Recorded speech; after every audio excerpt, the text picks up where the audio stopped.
Okay, welcome back once again. At ang topic natin ngayon ay ang breakup structure or boss or and COHCH, CHOCH, MSS. Ito yung tinatawag na market structure shift. So, lesson number 3 na tayo. Itong video na to pag-usapan natin ang ano ba ang BOS or breakup structure, no? Okay, ang BOS, continuation signal to.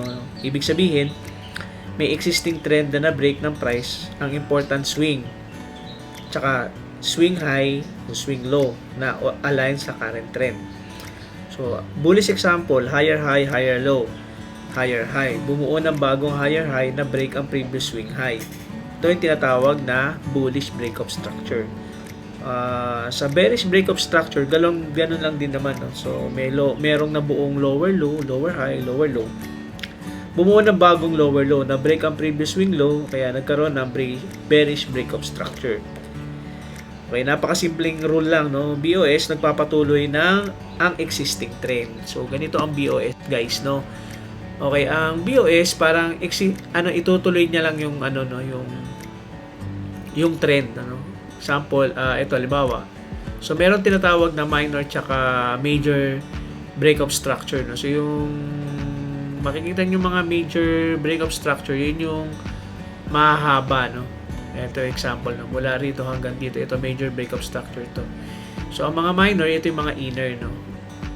So, example, so may nabuong, halimbawa, breakup structure, no?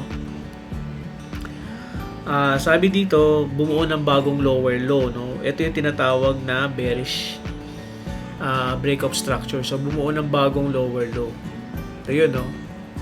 Nagkaroon ng lower low, bumuo. So, ito yun, breakup structure. Continuation lang yun siya. Okay? Then, sa bullish naman, may binuong lower high. So, ito yun. So, tinuloy niya lang. Yan yung minor breakup structure, no? So, ang major naman is ito. So, may nabuong lower low, no? May nabuong higher high. Sabi dito, may bumuong bagong higher high. Ito yun, no? So, continuation trend lang siya, kaya naging major breakup structure. Tinuloy niya lang, no? Meron tayong indicator na ginagamit para dyan, no? Hindi na muna natin i-discuss ngayon kasi mas gusto ko maintindihan nyo ano ibig sabihin ng market structure, no? Yung actually itong BOS, no, and change of character at MSS, ito ay part ng market structure, no? So continuation lang to doon sa una kong lesson 1. So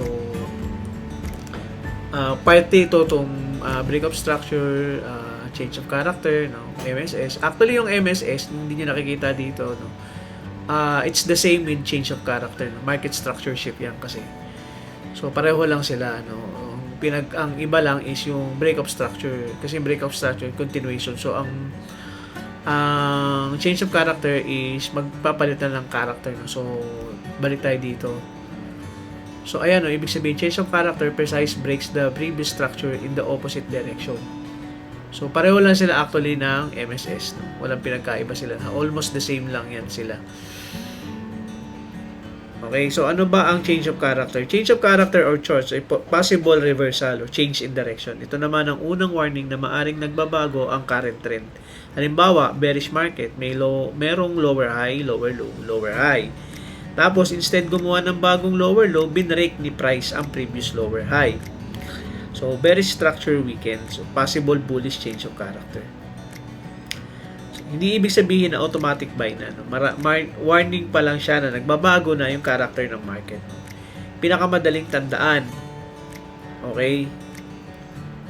Ulitin ko, yung breakup structure, break in direction of trend. So, trend continuation. No? CHOCH naman or change of character, break against current trend or possible reversal. So, ito yung sample ng change of character. Okay, change of character, ito, no? Pakita ko kayo ng sample ito. So, may nabuong lower high. So, ito, change of character. So, meaning, it's a warning na magpapalit ng structure or ng candle, no? Ganun ang mangyayari. Kaya, ibig sabihin yun, breakup structure. Ganun din, meron ding inner, tsaka external break of structure. No? Yung external, ito makikita nyo mahaba siya. Then sa yung internal naman na break of structure, hindi, ano ba pinag-usapan na? Change of character, no? Makikita nyo ito. Okay, maigsi lang siya. Okay, so yun ang ibig sabihin at ang pinagkaiba ng break of structure tsaka change of character. Okay, so may video ako na ipapi-play sa inyo at nakuha ko lang din ulit to sa YouTube at panoorin nyo para mas maintindihan nyo. So after ng video, we will move on to the next lesson number 4 na tayo, no? So for now, antayin nyo na lang po yung video. That's all for me for now. Standby po sa video. Bye-bye.